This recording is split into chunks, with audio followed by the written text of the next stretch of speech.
Hello everyone, Myzzrym here, bring you today the first game between DK and Orange. DK winning against Mineski 2-0 in the round of 16, and Orange also taking their win against Dustbin 2-0. For those who don't know those two teams, DK, a very strong Chinese team, actually founded in 2010. They only started playing Dota 2 around March 2012, and they are the first team, if I remember well, that were invited in the second international. Now, right now they're ranked 30 in the Gosugamer website in the Dota 2, and they're only sitting with a 50% win rate, but they actually started to play Dota 2 pretty late. On the other side, we have Orange, who is ranked 12th on the Gosugamer website. They started playing Dota 2 in October 2011, and they were founded in 2011. And they're a team from Malaysia, and they were also invited in the second international. They're sitting right now with a 60% win rate ratio, and I must say they have a strong lineup, and very known players like Yamate. But on the other hand, and we also have very known players like Burning. And for this game, we're gonna see a Lycan ban coming up from DK, Prophet's banned by Orange, and now Chen is gonna get banned by DK as well. And for those who want to know the most played heroes by DK in competitive games, right now they're sitting with Shadow Shaman as first, Crystal Maiden, Venomancer, Anti-Mage, and Urshiku. We saw in the last game of DK versus Mineski how strong Burning was on this Anti-Mage, farming so well, farming so quick, and getting those kills. And on the other hand, we have Orange. Their most played heroes are Windrunner, Queen of Pain, Chen, Crystal Maiden, and Prophet. And DS is gonna get banned by Orange, a very annoying hero that is very often banned. And now we see the Naga ban coming from DK, so we're not gonna see a similar game from Zenith versus World Elite here, with everyone first picking the Naga Siren, and the Naga Siren just making it into the captain mode at the time this game was played, which was 1 week ago, which means teams haven't really been able to play against her in Dota 2 yet. So maybe she's not gonna get as much, play or bans in the coming weeks. But right now, she just made it into the pool, so it's a wild card that you do not like to play against, especially with the Chinese teams who like to train a lot, who have very strong and strict, training schedules and everything, and they play very meticulously. They're taking the game very seriously, and they know that if there is an advantage that you cannot take, basically there's this Naga Siren is something they did not play against yet. So too risky, let's ban her. And it's a very good decision, because we saw in the Zenith versus Zenith versus World Elite games, the Naga Siren had a really strong impact in the game. So now Orange is going to ban CK, sorry, and that means DK is going to be able to pick Invoker. So CK again, a very common ban or pick in the Asian scene, but we haven't really seen the CK be that efficient lately. Very often we see that the CK falls in the mid game, in the late game. Usually, if he has a bad start, if he doesn't get so much kills in the early game, he falls behind very quickly. And Orange, being able to pick Leshrac, probably going to go for a Shadow Demon as well. Yes, and as I was saying, the fact that you ban Naga and CK means that you leave a lot of very good heroes open, more classic heroes like the Enigma, like the Broodmother, heroes we used to see before the coming of the Naga and the CK. And Urshiku is gonna get picked by DK. So Urshiku, once again, I must add that Urshiku is a hero that is very often picked in the Asian scene. We very rarely see Urshiku going through the banning or picking phase without getting either banned or picked, whereas in the European scene or in the North American scene, Urshiku is more like a niche pick, and he is picked. It's not like a rare pick, like I don't know, like suddenly deciding to pick Bloodseeker or something, but he's not played as often. And Lodrin's gonna get picked by DK. So Lodrin, one of those carry heroes who reach a peak efficiency very quickly once he gets this radiance. So from minutes 14, if you're really rushing it quickly, to minutes maybe 25, if it's not going that well. And usually the timing depends on where you lane your lone druid. If he's on the safe lane, and if he's like tri-lane against tri-lane, or he's protected and everything's fine, he will get a very quick radiance. But if he's played as a solo laner on the long lane or 1 versus 3, he'll have more of a 25-minute radiance usually. TA now is going to get picked by Orange, and TA, I must say, a hero that is now picked quite, let's not say commonly, because she's not first pick ban material in any case, but we now see Templar Assassin picked by a lot of teams, like experimentation, or even not really experimentation. I'm saying experimentation here, but it's not the right word, because they're pulling off the TA pretty well, those teams. And TA, once I already said this, TA picked in conjunction of Shadow Demon means huge burst potential. And TA, that's her job. It's to come in, get someone, and then, you know, keep fighting in the team fight 4 versus 5 instead of 5 versus 5. So picking off a target very quickly, and the fact that Shadow Demon is here is only going to help her achieve that goal very well. Now, you know, Broodmother's going to get banned by DK. So if we take a look at the lanes right now, we have Lone Druid and Invoker probably going to solo both. So Invoker probably going to be solo in the mid lane, and Lone Druid either solo top or bottom. And same for Orange, we're probably going to see TA going solo mid, as she often do. And when we do not see a TA solo mid, she is often on the safe lane, like, you know, getting supported by 1 or 2 supports. And Leshrac with the Shadow Demon probably going to be on another lane, which is going to be a killer lane, probably a tri-lane killer lane to shut down one hero. And now we see Orange banning the Pugna. And Pugna, for those who don't know, because Pugna is actually quite rarely picked in the competitive scene, because he is a very strong mid laner, but the problem is he's very squishy and he has no hard disable. And plus, the fact of the matter is it's just this. He's very squishy and he has no hard disable. And now Rebic's gonna get banned by DK. And I was saying Pugna, we used to see him in the mid lane quite often, but like the Shadow Fiend SF, who was very often picked a long time ago. The problem of SF and Pugna is since the creation of smoke, those heroes are very easy to shut down because of those smoke gang. And, you know, 1 gank, 2 gank, 3 ganks, and they're just useless afterwards. And it's very hard to come back with a underfarm Pugna or an underfarm Shadow Fiend, especially with the Shadow Fiend, because Pugna still has his ward, and this is why he gets banned here, because Leshrac is a very mana-hungry hero, and he will use a lot of spells. Shadow Demon, he doesn't use that much mana, but he's a support, so he will be quite squishy, and this Pugna ward will just damage him down.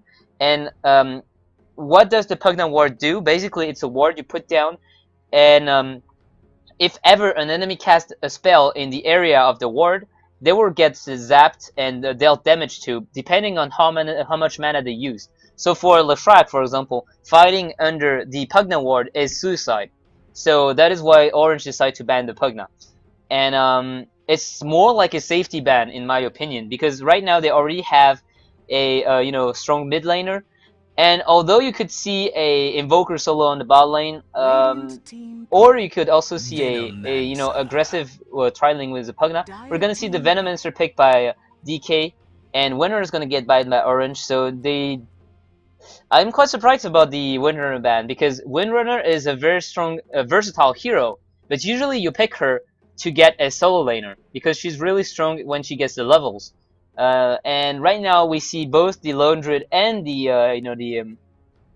Invoker with as solo heroes, and both the Invoker and the Lone Druid are really killer tri-lane. So that means even if you put Venomancer and Earthshaker with them, it's not going to be that dangerous compared to, for example, Earthshaker, Venomancer plus, I don't know, Leshrac.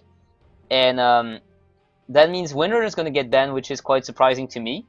But maybe Orange have something in mind.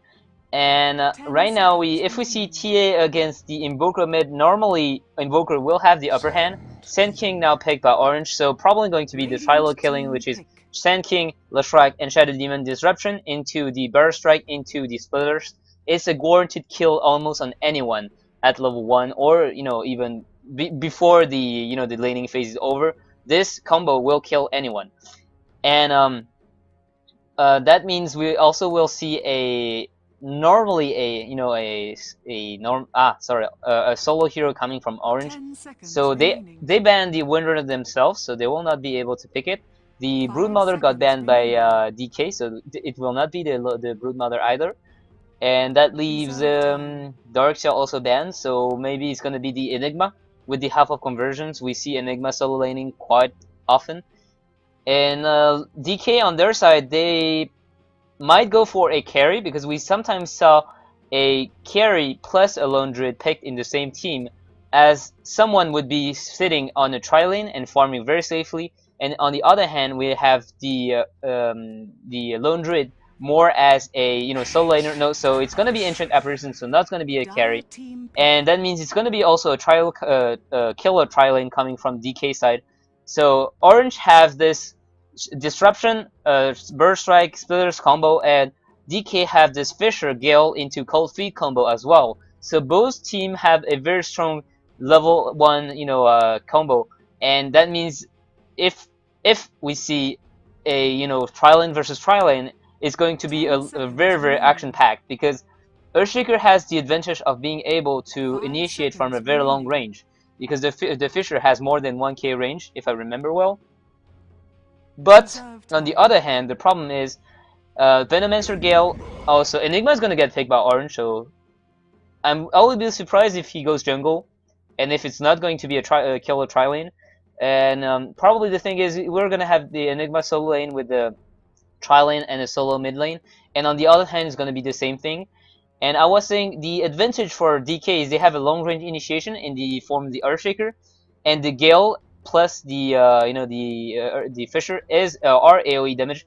AA disable is also quite long, but the fact of the matter is Orange on their side have real stuns, because Venomancer only has a slow, and AA stun is actually coming in very late. You have to be staying 4 seconds before the curse kick in.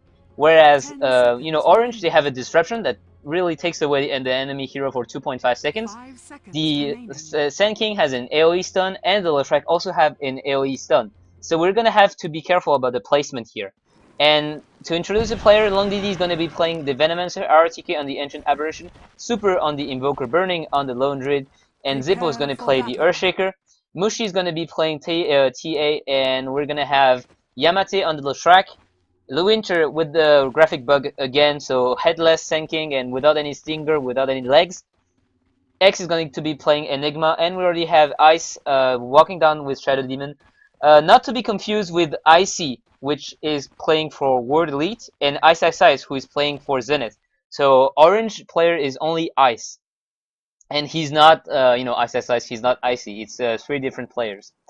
Pretty confusing here, because very similar names, and it looks like we have Burning heading on the bottom lane with Long DD, RTK, and Zippo on the tri lane top, and we're gonna have Super in the mid lane. So Burning is gonna have a very hard time bottom, especially sitting against a tri lane. So we have Yamate as well as Ice, and Winter is going to be on the bottom lane.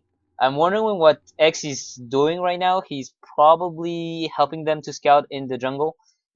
Maybe he's trying to get a first level kill, but it's actually quite hard against a lone druid, because good lone druid, what they will do is actually send their bear like this to scout around and not put themselves at risk, and he's just gonna sit here under his tower and stay safe. Now we see a very defensive ward coming up from the Dire, checking up the rune here, but usually you'll see more aggressive wards like here 30 to really seconds to control battle. this area and this area, so you actually see if the enemy in the mid lane tries to do something very fancy here.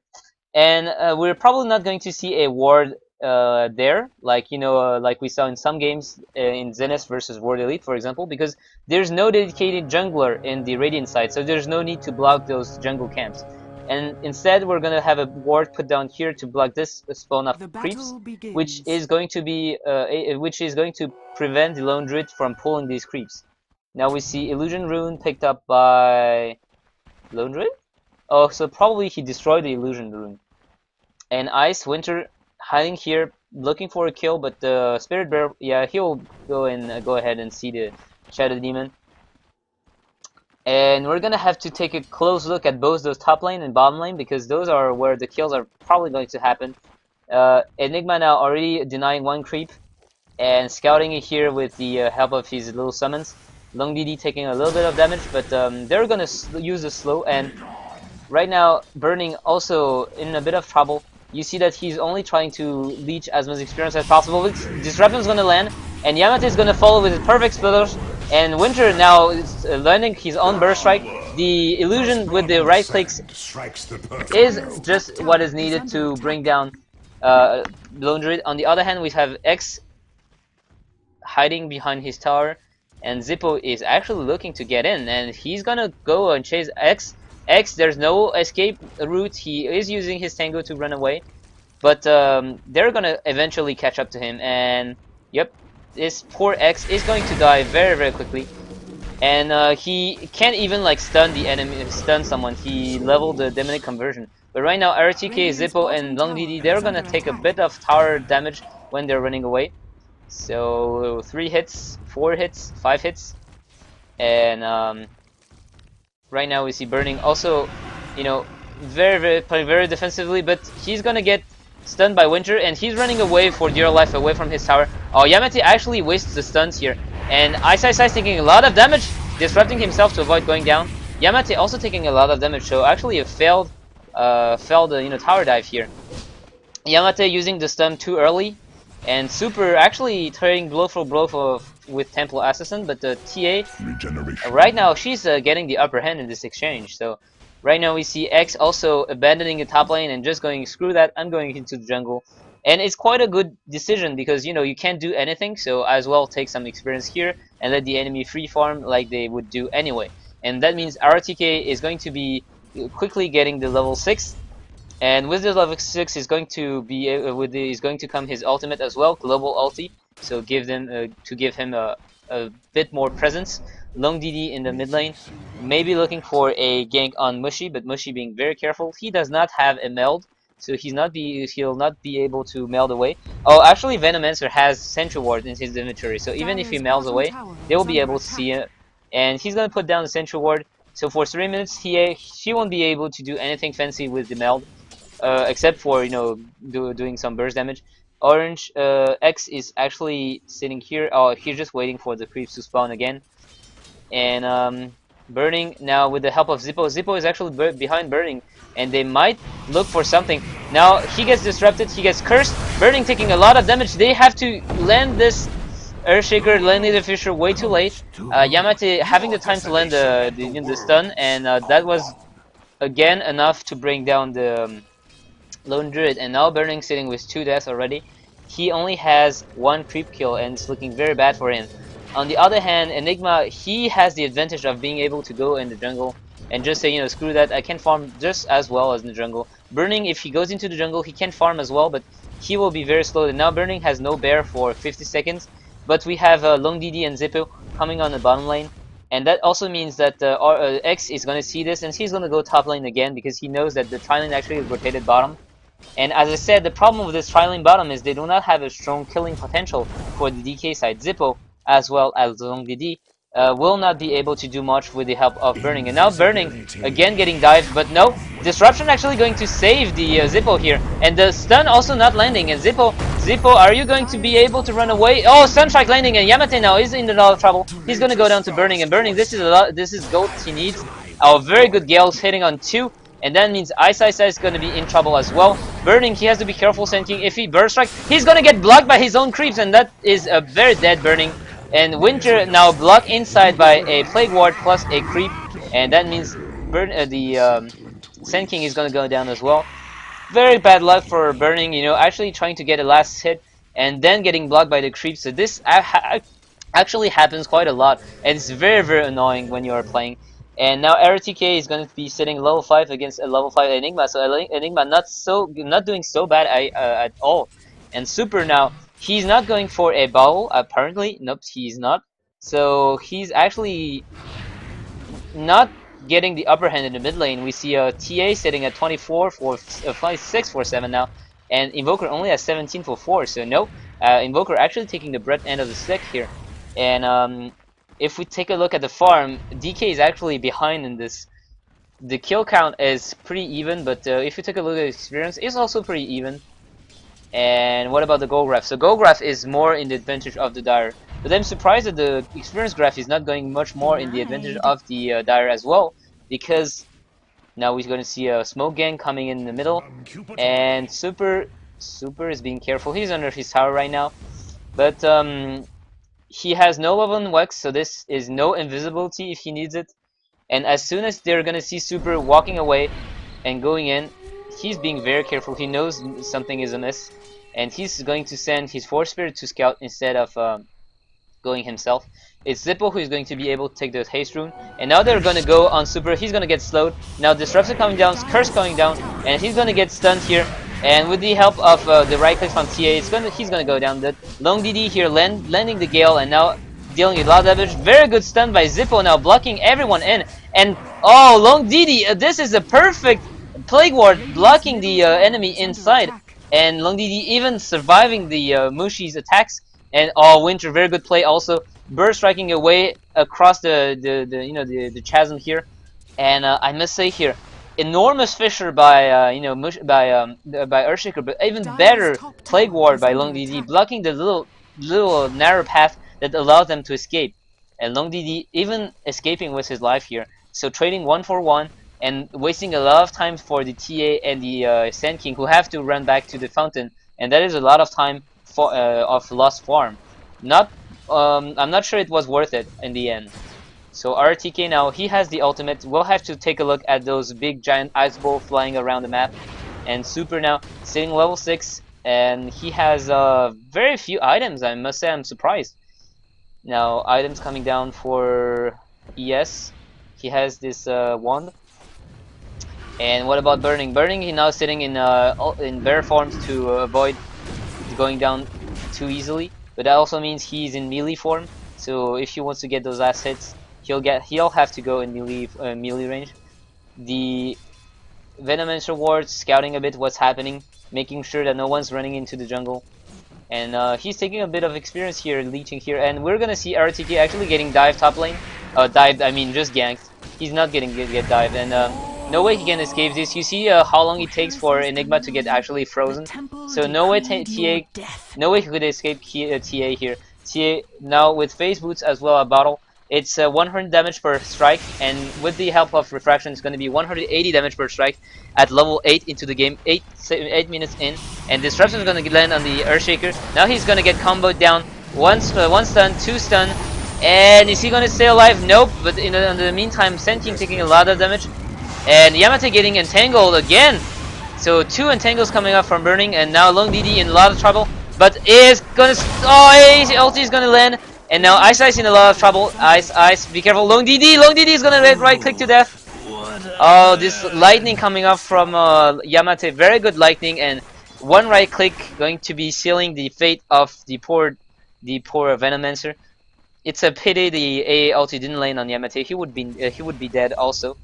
But very good move back, and now Lone Druid is going to be alone. So it was a 2-for-1 exchange. And mid lane, we're gonna see Super again trading blow for blow with Mushi, but Mushi really having the advantage here. He's just gonna he has to be very careful here. The support are gonna come in, and this is 1 stun, but now Mushi looks like he's gonna be just fine running away. Something I forgot to mention is Long DD, the Venomancer is actually quite a good counter to the TA, because the TA refraction work against instance of damage. That means when the Venomancer uses the damage over time on her with the poison, the refraction stacks are just going to melt away very quickly. And he has 2 ways of melting away her refraction, which is one is the poison sting, and the second one is the venom skill. I'm not sure the level 1 poison sting actually works against this, because there's a damage threshold, and I think it's something like 5 or 10 damage. Under 5 or 10 damage, the refraction is not going to get taken down. And now we're going to see a smoke gang coming in for the orange side. And surprisingly, they're gonna go and look in the jungle. Oh, they see RTK thanks to the Psionic Trap, and that means RTK, he has to be very careful, or he's gonna get ganked. And right now he's sitting inside the trees, being very careful. And now Yamate knows this because they're gonna get spotted here. RTK is gonna see them, and he has to be careful. The trap is gonna reveal him. He's gonna get stunned, cursed, and one stun and one lightning. That's all that is needed to bring down the poor ancient apparition. Mushi taking a lot of damage due to the cold snap and the tower, and Super standing on the back foot here. He has 4 level in Exhort, 2 level in Quest, probably going to go for the 4-4 build, which means getting the double Force Spirit as soon as possible. But he has to be very careful because Mushi here, he can tank the tower pretty well due to his refraction. And Enigma's gonna get a kill of Venomancer. I missed this one. Right now we have to see mid lane. Zippo not going to be able to deny the tower here, and they're just gonna back off. They know that they can't really do something. Ice is actually going to disrupt Zippo, and Zippo, this is a very dead Zippo. And Mushi is gonna be just fine with his refraction. 1 hit, 2 hit, 3 hits, and this is a dead. This is a very dead. A very dead Invoker indeed. Burning on the same time, he's trying to take down the tower, but the tower is so much HP, and Glyph is even going to get popped, so nothing really done to this tower. Now TA. Oh, TA actually going for a Vitality booster is actually quite surprising. Oh, she's gonna get entangled, and this is Burning TPing away, which was a very good call because Shadow Demon was coming from behind also. And right now we are gonna have to see the Lone Druid top because Winter is actually here, and I'm actually not so sure they can do this because Burning still has a lot of HP. It's like 1.4k. So except if everything is got popped, like the Epicenter, the Black Hole, I doubt he's able to. They'll be able to bring down the. I doubt they'll be able to bring down Burning. And Winter now is going to go for it, and he's gonna run into Zippo. Gonna get 1 stun, 2 stun. Oh, very good dodge here with the Burst Strike, dodging the A ultimate, dodging the cold feet plus the Sunstrike by Invoker. And right now I must say Burning sitting 2.4k away for approximately 2.4k away from his Radiance. Or a bit more than 2.4k, more than I think about approximately 3k away from his Radiance. So he's still quite far, and in the same time, oh, Long DD taking a lot of damage here. Yes, they're going to go on the Venomancer. The Venomancer is taking a lot of damage, and if there's one more slow from the TA, he's gonna die. Yep, 1 slow, and 1 strike, 2 strike, and there you go. Venomancer dead. TA, so much damage. And they're trying to get the top power. Our X is going to deal a bit of damage here with the Malefice.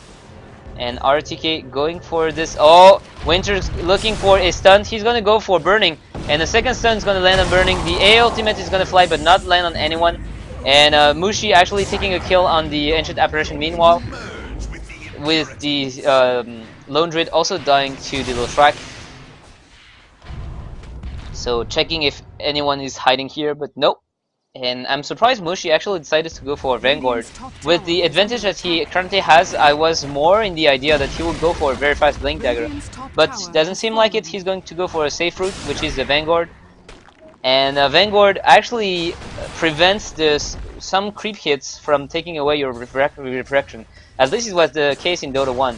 Because I said there was a damage threshold, and Vanguard usually will block the creep's damage down to 0 when it blocks, and that means it's 1 saved hit of refraction. So we see a lot of creeps actually hitting him, but as you can see, the stack's not going very down very fast because of the Vanguard. So it's still a good pickup. It's just I'm surprised that she decided to go first for Vanguard. So now capitalizing on the advantage, and Burning's gonna get caught up again. A stun plus an Epicenter plus a second stun, and now everything's gonna be landing on Burning. Even the Shadow Demon purged to make sure that he doesn't escape. So that is a lot of damage coming out for the poor bear. And Enigma getting a kill on the Venomancer 1 versus 3. Surprising here. 6 for 17. If we take a look at the experience graph, it's more than 8k gold and experience for the advantage of Orange. So Orange really controlling the game right now. And we can see this in the farm as well. We can see this in the kills, and we can see this in the map control. 3 towers went down for a DK, whereas Orange still have all their towers, and you see Mushi, you know, being so aggressive. He just doesn't care. He can tower dive with pretty much no problem. And right now, is he gonna pay for this? No, he's not gonna get cold feeded, and that means he can be quite fine at running away. Yes, he'll be fine.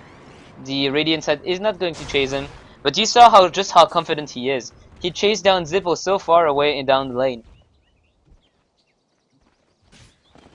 So we'll take a look at the items now.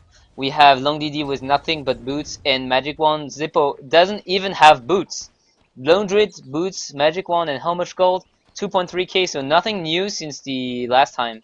And his bear, since he keeps on dying, he keeps on having his bear unavailable. Now Ancient Apparition, looking for the mechanism, still 600 gold away from it. And Invoker, also not that rich. He only has a 4-staff plus normal boots. He doesn't even have upgraded boots yet. On the meantime, Enigma, he's sitting with a very comfortable Soul Ring plus mechanism plus 1.8k gold. So he has this Blink Dagger soon if he wants it. We have the... Oh, Yamate, I thought he was actually doing Roshan, but he was only sitting here to get an item. He has Arcane Boots and Soul Booster plus an Ogre Club. And TA has a Blink Dagger plus a Vanguard plus a Phase Boot plus the bottle. Shadow Demon even have a Urn of Shadow in the addition of his boots. And Sand King, how far is he from his dagger? He's only 1.1k gold away from his dagger with the bottle and the boots. So it's going very, very well for Orange right now. And I must say that it's looking very grim. Now, Mushi is actually going to find Long DD alone in the jungle. But better than this, he's going to find the others. And is this a Radiant Ward? No, it's a Dire Ward. So he's going to be confident. They're going to catch RTK. Meanwhile, Mushi is going to 3 clicks down the Venomancer. And now Mushi taking a lot of damage. Is he going to be able to run away? He's probably able to, you know, just withstand the damage. 1 strike from Mushi on the Earthshaker plus the help of Yamate. And this is a dead Earthshaker also. So again, 3-4-0. And it doesn't look that much better for DK, I must say. Burning not being able to farm anywhere on the map, sitting in 1-4-5 and only 70 creep kills. Actually, 70 creep kills not that bad for you know, long lane solo lone druid. And Orange looks like they're just going to go for Roshan.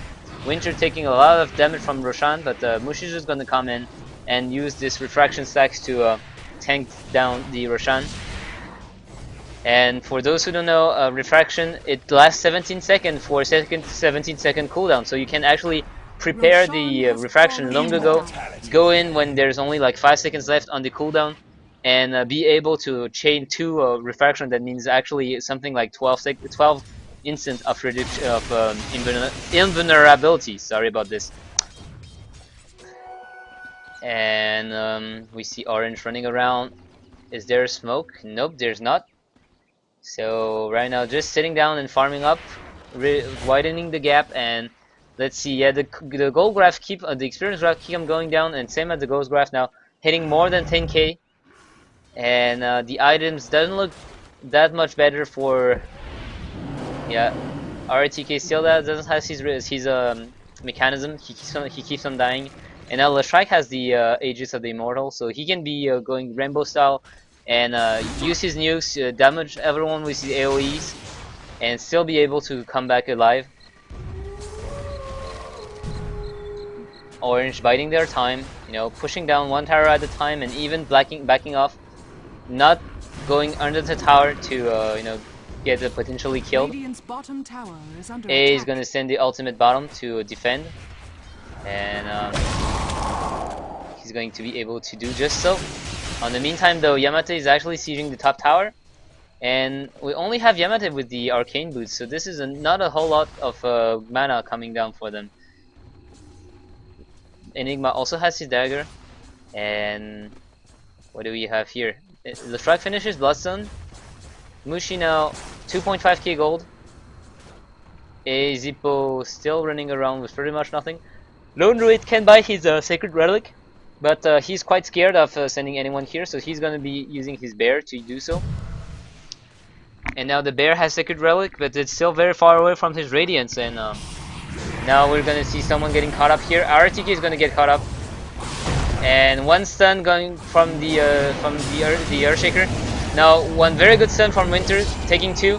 Enigma actually using the black hole and canceling it immediately, and now he's gonna go down from the invoker. But in the meantime, Mushi is just standing on the backline delivering it. That's a triple kill for TA. Now even going to bring down the lone druid. One click, nope. So Spirit Bear is gonna get the last click on the TA, and this is some very much needed gold. But in the meantime, someone bought back. I think it was the invoker. And it is an Enigma and a Leshrac for an Enigma and a TA for the price of 4 heroes plus a buyback from Invoker. So even if the TA ends up dying, it's still quite a lot as an exchange. And if we take a look at the experience graph, yes, it's still going down, and gold graph is the same. Now reaching more than 12k and more than 14k for the experience graph. The items don't look that much better for the DK side. Still doesn't have a mechanism for the ancient apparition. Sitting with 300 gold for the last 10 minutes. Now burning, he almost has his radiance. He doesn't want to die before this, and that's why we have 2 support heroes, making sure that he's going to be safe. If we take a look at the map control right now, we see the ward here and here by Orange. So they're perfectly sure. They perfectly know where the Radiant is right now. They know Super is here. They know that we have the Bear plus the Zippo and RTK who are sitting there for a moment. So there's only a long DD that was invisible. And now Yamate is going to put a bit of pressure on the bottom lane. He's going to pop up his Diabolic Edict to damage down the tower. And that forces the glyph to get popped. And that means next time if they want to go on a tower, there will be no glyph anymore. Even without the Diabolic Edict, the tower is taking a lot of damage. And Super Long DD trying to look to do something. No, they're just gonna let the tower fall. So the tower falls. And what do we have top lane? We have Mushi. Mushi is actually standing around against the Bear. And the Bear Radiance is a very huge pain for Mushi because it will burn down her refraction stacks. But Mushi doesn't really care right now. The Bear is doing what he does, and Mushi is doing the same. They're both creeps skipping. And X has to be very careful. He's gonna get caught up by Long DD. Oh, actually, he just plans down the Plague Ward to scout. And right now, DK is actually really scared. They don't really know what to do. And they're playing very defensively. But in the meantime, they're just getting smoldered down and down and down. Because the Dire side can just farm up this jungle, these lanes. And farm up the Radiant jungle. While the Radiant side are actually hiding in their base. Regeneration. Sand King now regeneration, not gonna be that useful in the coming team fight. 1.5k gold, so 600 gold away from this Blink Dagger as well. We see Invoker now having the power treads. RTK, he's trying desperately to get this mechanism in time. It's now 33 minutes into the game, and he still doesn't have mechanism. Venomancer has the Dust of Appearance. Earthshaker does. 23 minutes in, he still doesn't have boots, so he's sitting he's not doing very well. And Demon Edge now picked on TA. I'm trying to think of what she could go for. She could go for a Daedalus. She could go for a Monkey King bar. And what else can she go for? She could go for a Divine Rapier, but we saw this in one of the game. I think it was Zenith against Aeon. Zenith playing the Lanaya. I think it was Ice. Actually managing to get 2 Divine Rapier in this game. And I doubt Mushi is going to do the same. Because fooling around is fine. But you can't afford fooling around when you're 1 game away from victory. It's like you're already 1-0. So who cares if you actually fool around a bit? But right now it's 0-0, so it's actually quite dangerous. There's not so much on the line. It's $1k, but still it's very good practice. So you can do very entertaining plays, but also you have to know that the best plays are the consistent plays, and you're not gonna win the international too by just being entertaining. You have to be top mark to win this international. And A is gonna make the ulti fly, not gonna hit anyone, but there actually deals some the debuff on the path of the ice ball. So X Shadow Demon getting frosted here for a moment, but nothing really important. And they're just sieging both the mid lane and the bottom lane and the top lane. So now Mushi running away, but they're still not gonna follow him. They can't really do something like following her, except if they land some stuns. There's no way she will get caught off. She has a blink dagger, so as soon as the ice feed pop, she can blink away because the ice feed doesn't deal damage up front. And now we see a Fissure coming in, so only for delaying the push. And nothing really happening right now for the last five minutes. A very slow and meticulous, push down, and that's actually what they have to do. They just have to be very conservative and not make any mistake. And those are the kind of game that pay off. So TA now sitting with the Myzzrym. At least I thought it was Invitational. And meantime, we also see Orange just farming up the Radiant jungle. So this is that much more income that they can get that DK cannot get. And yes, we see this in the graphs. It's still going down and down and down. It's now above 15k. So the more the Orange do this, and the more chance they have to win in the next big team fight. And they know this, so they're playing it safe. They're really pushing up their advantage. They're converting it into gold. They're converting it into map control.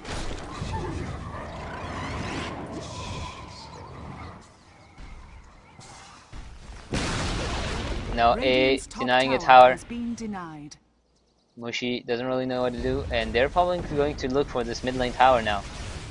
Earthshaker, Yamate on the other side is actually pushing down the bottom lane tower, and he has a BKB completed as well, 10 charge in the Bloodstone. He's gonna get caught off though. Very good Fissure is gonna trap Yamate, but Yamate is gonna pop the BKB, and he doesn't care. He deals the damage, and now the Age is gonna pop in, and we'll have to see. Oh, Yamate taking a lot of damage, getting cold snap and disrupted. A very good blink in by Orange into a black hole, but in the meantime also blinking by the Sand King with the help of the epicenter, killing everyone. Lone Drain now not being able to catch anyone here. Only Leshrac going down in this fight, and 3 of the Radiant side actually going down for them. Winter now taking the cold snap in the face, and Super now in a lot of trouble. Mushi is just gonna hack him down, and Ice now. Oh, Ice taking a lot of damage from the bear. He's gonna go down just from the burn of the bear. Yes, he is down. And this is a Gem of True Sight. That is a free Gem of True Sight for whoever wants. And TA is just gonna say, yep, thank you. And she's gonna take it. Very chaotic fight here. Enigma blinking in, using the black hole, but getting instantly cancelled by the Deafening Blast.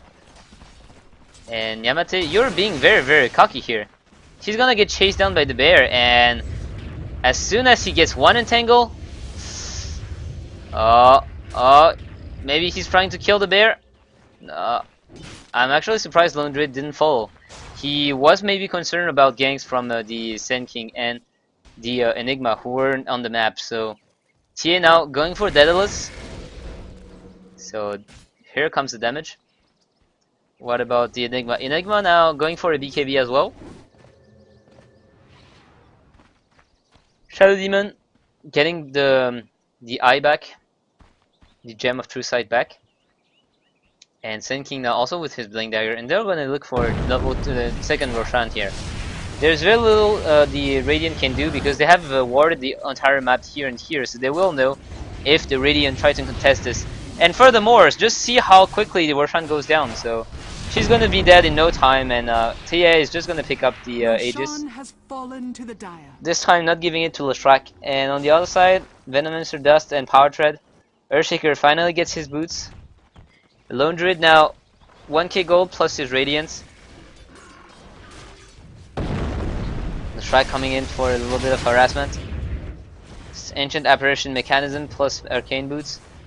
And Winter, what are you doing? Winter is actually going to... Woo! Well, this wasn't expected. Crit coming out from the meld. 1.2k damage. There you go. Ancient Apparition dealt in one hit. I kind of feel like a Kunkka with a lucky crit on a Tidebringer. just kill the entire team. And right now Venomancer 2-click as well. 1K hit. And Mushi actually getting chain disabled here. And the Age is gonna pop for this. And she's probably going to die again if she cannot blink away. Oh, very, very good blink. Radiant's bottom tower is under attack. And what is happening on the bottom lane meanwhile? Meanwhile, Yamate is actually taking... Yamate... Ah, is this gonna be enough? It is enough. He's gonna be teleporting away. He wanted one last right click on the tower, and now tower is gonna get denied. Bottom tower has been denied. Orange still farming the neutrals. Mushi's gonna back off as well. Go and farm top. He already has 3k gold. And Sun King looking for this 4-staff. Or this Dagon, but I think it will be 4-staff. And now again point booster coming from Leshrac, so maybe we're gonna see an Aghanim Scepter. Now Super trying to catch Ice. Ice is gonna teleport in the jungle. And there's no way he's gonna spot him.